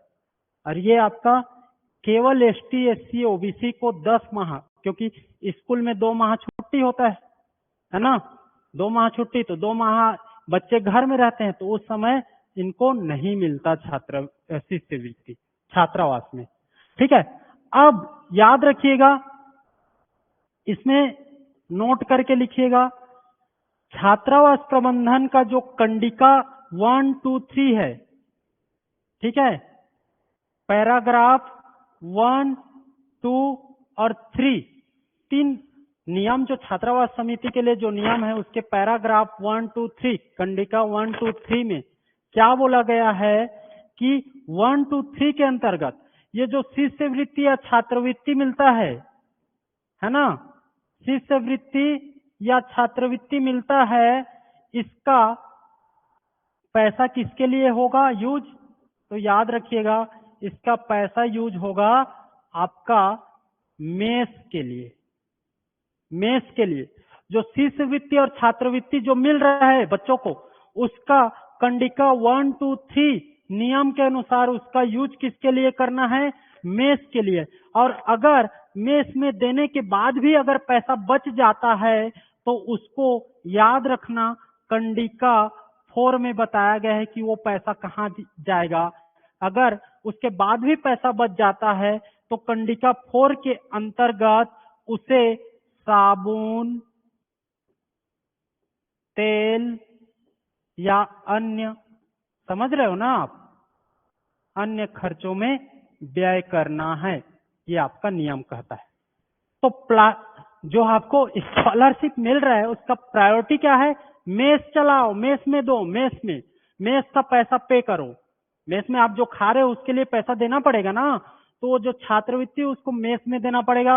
और अगर मेस के देने के बाद बच जाता है तो कंडिका 4 क्या बोलता है, तो इसको पूछेगा, छात्रवृत्ति या शिष्यवृत्ति के पैसे को मेस में खर्च करने का नियम किसमें है, कंडिका 1, कंडिका 2, कंडिका 3, और चौथा option all of the above, उपर्युक्त सभी। आपको इस तरीके से पूछेगा।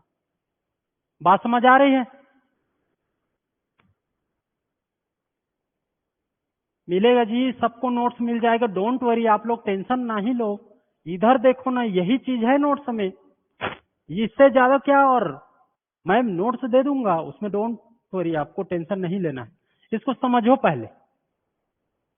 ठीक है, छात्रवृत्ति शिष्यवृत्ति हुआ ओके करके बोले। अभी तक किसको समझ नहीं आया है और क्या याद नहीं हो रहा है, ये बताइए मेरे को, मैसेज करें जल्दी।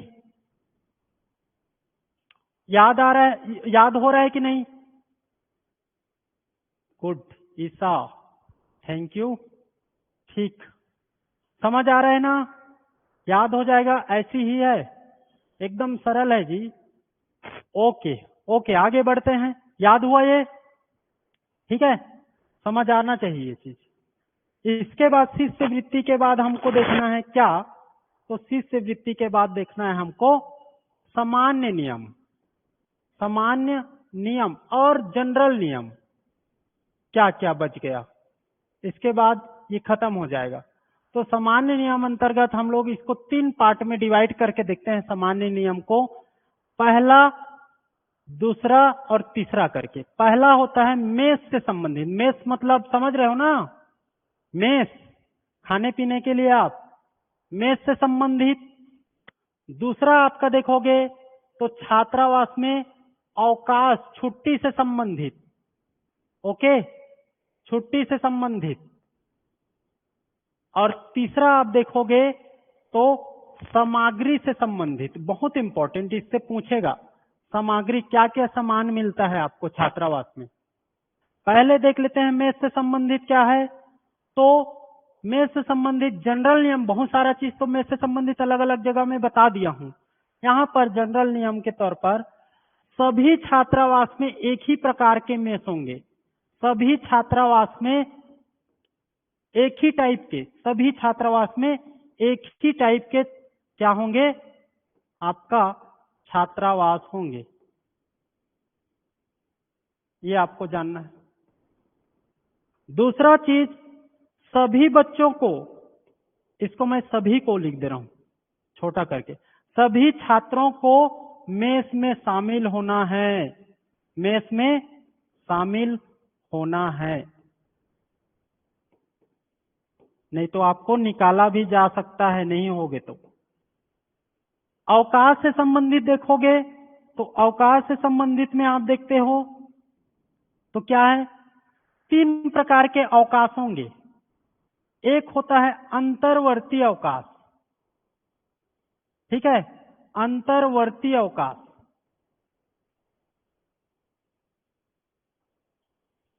दूसरा होता है आपका आकस्मिक अवकाश। आकस्मिक बताऊंगा, डोंट वरी क्या है ये। और तीसरा होता है आपका स्वास्थ्य संबंधी, अस्वास्थ्यता संबंधित, मतलब आप मेडिकल लीव ले सकते हो, स्वास्थ्य खराब है तब, स्वास्थ्य संबंधी अवकाश। 3 प्रकार के अवकाश मिलेंगे छात्रावास से। अंतर्वर्ती कहने का मतलब है इंटरवल में, मतलब कुछ त्योहार व्यवहार आ जाता है, आप हॉलीडे आ जाता है बीच में, है ना, अलग अलग, जैसे होली का छुट्टी है पूरे छात्र स्कूल कॉलेज आपके हॉस्टल सब में, तो आप घर गए हो तो उससे संबंधित बीच बीच में अवकाश आने वाला हॉलीडे है, मतलब बीच बीच में त्योहार से संबंधित या अदर किसी भी वजह से आने वाले हॉलीडे, ये अंतर्वर्ती कहलाएगा। आकस्मिक, आकस्मिक अचानक, समझ रहे हो, अचानक से अवकाश लेना पड़ रहा है, ठीक है, आकस्मिक अवकाश। कुछ घर में किसी का तबीयत खराब है, शादी है, कुछ है, अचानक आपको जाना पड़ रहा है तो उसके वजह से आपको। और एक होता है स्वास्थ्य संबंधित, मतलब खुद का तबीयत खराब हो जाए तब। तो ये 3 प्रकार के अवकाश देखेंगे, हॉलीडे देखेंगे। तो ये अंतर्वर्ती अवकाश 7 दिनों तक ही होता है। मतलब जैसे कि हॉलीडे है, होली की छुट्टी में आप गए हो, फिर छात्रावास हॉस्टल शुरू हो चुका, तो आपको छात्रावास जिस दिन शुरू होगा उसके 7 दिन के अंदर में आपको उपस्थित होना अनिवार्य है। तो ये 7 डे का होता है। आकस्मिक 10 डे का होता है, 10 दिनों का, 10 डेज का, ठीक है, आकस्मिक 10 दिनों का होता है। और स्वास्थ्य संबंधी ये 30 दिनों तक का हो सकता है, ये आपको जानना है। तो अवकाश 3 प्रकार के मिलेंगे, 7 दिन, 10 दिन और 30 दिन। 30 दिन अगर तबीयत खराब हो जाए तो, और अचानक किसी घर वाले की तबीयत है या कुछ भी है समस्या, उसके वजह अचानक जाना पड़ रहा है तो 10 दिन तक जा सकते हो। और अंतर जो हॉलीडे बीच बीच में आते हैं किसी भी वजह से, उसके कारण आपका 7 दिन तक ही अप्रूवल होता है। तो ये 3 प्रकार के हॉलीडे होता है। सामग्री, सामान, है ना, इसके बारे में बात करें तो देखिए, आपको इसको अलग कलर में लिख दूं, क्या क्या मिलेगा। एक तो तकिया कवर मिलेगा, पिलो कवर, तकिया कवर है ना, और चादर का कवर। ये कितने दिन के लिए मिलता है? 1 वर्ष के लिए मिलता है। ठीक है, छात्रावास में 1 वर्ष के लिए। आप लोग इसी में घूसखोरी करोगे, मेरे को पता है। ठीक है, इसी में आप घूसखोरी करोगे, मेरे को पता है। जब छात्रावास अधीक्षक बन जाओगे ना, तो ये सामान लेने के लिए आपके पास फंड आएगा, पैसा आएगा ऊपर से। तो इसी में ना आप ना सस्ता वाले सामान का बिल बनाओगे, महंगा वाला, और उसको जमा करोगे शासन के पास, और इसमें आप लोग घूसखोरी करोगे। मैं बता रहा हूँ आपको, ठीक है। जो करना नहीं है, बच्चों के को ज्यादा से ज्यादा फैसिलिटी और अच्छा से अच्छा चीज अवेलेबल कराना है। आप 5-10 हजार एक्स्ट्रा कमा के आप जिंदगी में कुछ नहीं कर सकते। जो ईमानदारी और मेहनत का है वही सही है, समझ रहे हो? तो इसमें आप कोई लापरवाही नहीं करोगे, ओके? नहीं करोगे, हमको पता है, सब पता है बाबू। पहला चीज, ठीक। दूसरा देखोगे तो कंबल, कंबल मिलता है ना, कंबल मिलता है। ये 3 साल तक के लिए रहता है, 3 वर्ष तक के लिए। तीसरा, बच्चों के लिए थाली दोगे, गिलास दोगे, है ना, कटोरी दोगे, कटोरी। ये आपका 5 साल के लिए रहेगा। 5 साल, एक बार दे दिए तो 5 साल के लिए फुर्सत, ओके? थाली, गिलास, कटोरी, ये सब। और आपका जो पलंग दोगे उनको, तख्ता सोने के लिए, है ना, तख्ता लिख दूं या पलंग लिख दूं? तख्ता या सोने के लिए। उनको कुर्सी दोगे, टेबल दोगे, टेबल। ये रहेगा 7 वर्ष तक के लिए। तो इसको पूछेगा विशेष ना, याद रखिएगा, ऐसी नहीं है वो सब चीज। तो ये 3 प्रकार के आपका यहां पर हम लोग देखते हैं। एक हो गया, ठीक, समझ आया? आपका मेष से संबंधित क्या क्या नियम? सभी छात्रावास एक जैसा, कोई भेदभाव नहीं। मेष के लिए सभी को क्या करना है? शामिल होना है। अवकाश 3 प्रकार के, अंतर्वर्ती, आकस्मिक, स्वास्थ्य संबंधी। और सामग्री, तकिया, चादर, उनको जो कवर मिलेगा 1 साल के लिए, कंबल मिलेगा 3 साल के लिए, थाली, गिलास, कटोरी, ये सब मिलता है 5 साल के लिए, तख्ता, कुर्सी, टेबल, ये सब मिलेगा आपका। इसमें गद्दा भी शामिल हो जाएगा, गद्दा। गद्दा 5 साल ना, गद्दा 5 साल, गद्दा 5 साल। तो ये आपका इस प्रकार से रहता है। समझ आया कि नहीं? छात्रावास प्रबंधन में आपका 1 नंबर यहां से इस क्लास से कंफर्म। सीएल क्या लिखे हो संजय कुमार? सीएल क्या है? आकस्मिक मतलब अचानक से, एक्सीडेंटल, एक्सीडेंटल, आकस्मिक, अचानक कोई चीज आ जाए, काम आ जाए, क्या बोलते हो उसको आप? प्रिया भारद्वाज सर, ये सब अवकाश में 7, 10, 30 डे वाले में एक बार में मैक्सिमम कितने डे के लिए ले सकते हैं? एक बार में, वही तो बोल रहा हूँ, एक बार में आप मैक्सिमम इतना दिन तक ले सकते हो, 7 दिवस, 10 दिवस और 30 दिवस। ठीक है, तो आप जैसे कि तबीयत खराब है तो 30 दिनों तक आप ले सकते हो, कोई दिक्कत नहीं होगा। सडनली, अचानक, एक यही सब है बस। कैजुअल लीव क्या? सीएलवीएल, अरे ये सब छोड़ो। बताओ क्लास कैसे लगा, क्लास कैसे समझ आया कि नहीं, याद हुआ कि नहीं, ये बताइए। सब कमेंट सेक्शन में मिलेंगे। और बताइए याद हुआ कि नहीं, ये बताइए मेरे को, याद हुआ कि नहीं? इधर है ना, मेरा चेहरा ऐसा दिख रहा होगा क्योंकि इधर आपका कमेंट मैं पढ़ पा रहा हूं। ठीक, याद हुआ? तो 2 मिनट या 5 मिनट में हम लोग क्या करते हैं, अब रिमाइंड कर लेते हैं, रिवीजन कर लेते हैं, क्विक रिवीजन। ओके, तो चलिए आप लोग भी करोगे साथ में मेरे, ठीक है? हम लोग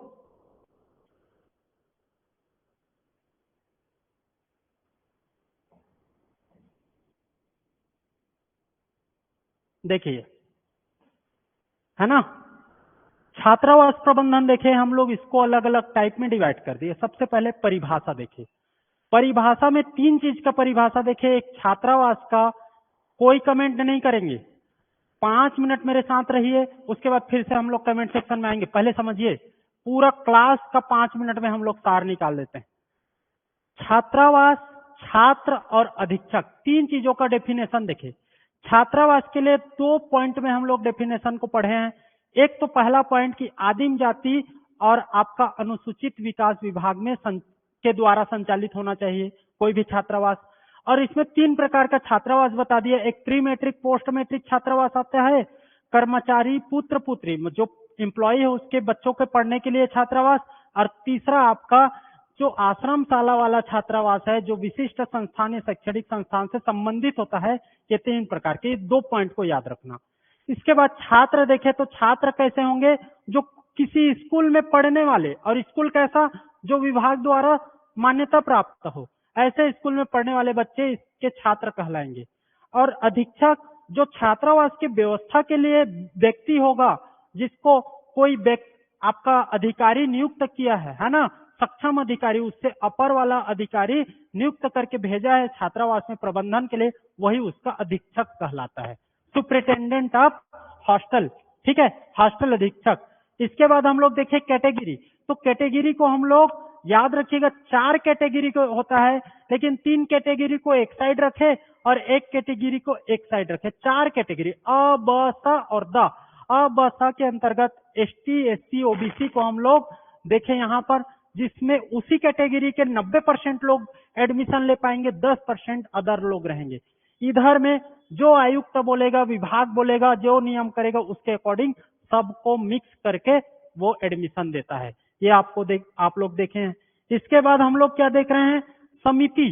तो समिति देखोगे तो 2 प्रकार के, एक विकास खंड के अंदर में जितने भी छात्रावास संचालित हो रहे हैं, एग्जीक्यूट हो रहे हैं, है ना, ठीक है, और आपका विकास खंड के बाहर और जिला स्तर में, तो जिला स्तर 2 प्रकार के। और दोनों प्रकार में क्या काम करना है, समिति को क्या करना है, प्रवेश का नियम बनाना है, प्रवेश देने में सहयोग करना है, पर्यवेक्षण करना है, निरीक्षण, इन्वेस्टिगेशन, जांच, चेक, जो भी बोलो, और एक आपका रेगुलेट, नियंत्रित, कंट्रोल। ओके यहाँ विकास खंड स्तर में देखोगे तो अध्यक्ष कौन होगा, जनपद उपाध्यक्ष, जनपद पंचायत का उपाध्यक्ष जो आपका शिक्षा विभाग का अध्यक्ष होता है, वही आपका यहाँ छात्रावास प्रबंधन समिति का आपका क्या होता है, उपाध्यक्ष, आपका अध्यक्ष बनता है, याद रखिएगा। उसके अलावा 3 लोग, बीओ, एमएलए प्रतिनिधि, एक विकास खंड स्तर में संचालित होने वाले हायर सेकेंडरी हाई स्कूल के प्राचार्य। ये आपको इधर जिला स्तर में कलेक्टर या कलेक्टर के द्वारा नियुक्त कोई अधिकारी अध्यक्ष रहेगा, और सदस्य में जिला उपाध्यक्ष, डीओ, एससी और एसटी का एक विधायक आपका, ये आपको याद रखना है, और सहायक आयुक्त, ये इधर हो गया। इसके बाद आप देखोगे कमेटी के बाद तो प्रवेश की प्रक्रिया। तो प्रवेश करने के लिए, छात्रावास में एडमिशन लेने के लिए क्या करना पड़ेगा, आवेदन देना पड़ेगा, एप्लीकेशन देना पड़ेगा, और एप्लीकेशन के जो नोटिफिकेशन है उसको कौन निकालेगा, सहायक आयुक्त निकालेगा, और उसी में अंतिम तिथि निर्धारित करेगा कौन, सहायक आयुक्त। नोटिफिकेशन निकाल दिया, अब उसके आधार पर आवेदन देंगे छात्र लोग। तो 2 प्रकार के आवेदन यहाँ पर होता है, एक नवीन, एक नवीनीकरण। फ्रेश एडमिशन के लिए निर्धारित प्रारूप में आवेदन देना पड़ेगा, और नवीनीकरण, रिन्यूअल के लिए आपको कोई निर्धारित प्रारूप नहीं चाहिए, सादा कागज जो ब्लैंक पेपर आता है ना A4 साइज का, उसमें लिखो और पिछला अंक सूची दो, वो भेज देंगे। रिन्यू तो कराना है, बाकी सब तो जमा कर चुके हो। इसके साथ में क्या क्या लगता है तो याद रखिएगा, पिछला अंक सूची, कैरेक्टर सर्टिफिकेट, आपका डिस्टेंस सर्टिफिकेट, आपका याद रखिएगा कास्ट, डोमिसिल, ये सब लगेगा, याद रखिएगा। इधर सादा कागज, पिछला अंक सूची भेजेगा, बीओ या सहायक आयुक्त द्वारा अनुमोदन अनिवार्य है, जो बाद में होता है और लगभग हो ही जाता है। इसके बाद आपका जो हुआ, भेज दिए, आवेदन दे दिए, उसमें आवेदन देने के बाद भी आपको कैसे में एडमिशन कंप्लीट कहलाएगा, आपका जो आवेदन दिए हो लेकिन आपके स्कूल में एडमिशन है कि नहीं इसको देखा जाएगा। तो किसी शैक्षणिक संस्थान में आपको प्रवेश लेना पड़ेगा तभी आपका, अगर प्रवेश नहीं लिए हो, एडमिशन के लिए फॉर्म भर दिए हो लेकिन वहां वेटिंग में है तो आपको छात्रावास मिलेगा, लेकिन प्रोविजनल कुछ समय के लिए मिलेगा, 1 माह के भीतर के लिए होता है, याद रखिएगा। ये पूछता है ना कितने समय के लिए, 1 माह के लिए, याद रखिएगा। 1 माह के भीतर में आपको स्कूल में एडमिशन लेना अनिवार्य है, नहीं तो आपको निकाला जा सकता है। ठीक है, छात्रावास में आप ले लिए, छात्रावास में लिए उसके 1 महीने तक में आपको स्कूल में भी एडमिशन लेना है, याद रखिएगा। इसको विशेष तौर पर पूछेगा, अंतःकाल, इसी को प्रोविजनल याद रखिएगा। एडमिशन हर साल लेना पड़ता है, या तो रिन्यूअल के रूप में या तो नवीन के रूप में। संभाग, जिला और तहसील का स्तर का है तो याद रखिएगा 6वीं स्तर के नीचे को बालिका को दे देंगे, बालक को नहीं देगा। बालक को देता है तो उसके लिए विभागाध्यक्ष का अनुमति जरूरी है, यह आपको जानना है। इसके बाद आप देखोगे तो मापदंड, देखिए, हाँ मापदंड, क्राइटेरिया, इसी को मापदंड बोलते हैं, मापदंड। ठीक है, मापदंड देखोगे तो 2 प्रकार में इसमें दिखा है। अवस्था छात्रावास जिसमें आपका 11-12 तक को 50% रिजर्वेशन, याद रखिएगा। और उसके बाद डिस्टेंस, डिस्टेंस में बताया हूँ निवास स्थान से 3 किलोमीटर से ज्यादा होना चाहिए, है ना। और स्कूल वहां पर नहीं है तब, स्कूल या छात्रावास नहीं है तब देंगे। कॉलेज के लिए लड़का के लिए 8 किलोमीटर, लड़की के लिए 5 किलोमीटर। अगर उसके अंदर में स्कूल छात्रावास है तो आपको एडमिशन उससे दूर वाले में नहीं मिलेगा, याद रखिएगा। इसके बाद प्रवेश निषेध में फेल है, 70% से कम अटेंडेंस है, आपका अनुचित कार्य व्यवहार अच्छा नहीं है, तब आपको नहीं दिया जाएगा। निष्कासन, एक्सपल्सन में आप देखोगे कौन करेगा, अधिकार किसको है, तो आपका छात्रावास समिति को, जिला अध्यक्ष को, किसको, तो छात्रों को। किस आधार पर, तो फेल, मेस फीस में उपस्थिति नहीं, मेस फीस पटा नहीं रहा है, आचरण सही नहीं है, लड़ाई झगड़ा, और 1 माह के अंदर आपका स्कूल में एडमिशन नहीं ले पा रहा है, स्कूल या कॉलेज में एडमिशन नहीं ले पा रहा है, तो आपका निकाल दिया जाएगा, ये आपको निष्कासन। फिर शिष्यवृत्ति देखेंगे 2 प्रकार, एक शिष्यवृत्ति जो स्कूल स्कूल के जो बच्चे हैं उनके लिए, और आपका छात्रवृत्ति जो आपके कॉलेज। ठीक है, तो इसमें देखोगे तो SC ST OBC को मिलता है, जनरल को नहीं मिलता, याद रखिएगा। 10 माह तक ही मिलता है, इसको पूछा गया है बार बार, याद रखिएगा। इसमें छात्रावासी दर पर पूरे साल भर देता है। ठीक, कंडिका 1, 2, 3 क्या बोलता है कि ये और ये दोनों पैसा मेस में यूज होना चाहिए। कंडिका 4 बोलता है मेस से बच करके जो पैसा है वो यहाँ पर यूज होगा, ये आपको जानना है। ठीक है, एक आप देखोगे तो सामान्य नियम, सामान्य नियम में मेस से संबंधित, अवकाश से संबंधित, सामग्री से संबंधित। मेस में याद रखिए सभी छात्रावास एक जैसा, सभी को उसमें शामिल होना अनिवार्य। अवकाश, अंतर्वर्ती, आकस्मिक, ठीक है, ओके। और आपका ये स्वास्थ्य संबंधी, इधर तकिया, चादर, कंबल, थाली, गिलास, कटोरी, तख्ता, है ना, कुर्सी, टेबल, कितना कितना वर्ष पूछता है, तो तकिया चादर के लिए 1 वर्ष, कंबल के लिए 3 वर्ष, थाली गिलास के लिए 5 वर्ष, इसके लिए 7 वर्ष। मैं बता दिया हूं, इसमें आप बताइए अब किसको समझ नहीं आया और किसको याद नहीं हुआ, इससे बेटर और क्या हो सकता है बताइए। चलिए 5 मिनट आपके समय है, 2 मिनट है आपके पास समय। आप कमेंट में क्या दिक्कत है, क्या समझ नहीं आ रहा है, मजा आया नहीं आया, सब आप लिख सकते हो। चलिए लिखिए।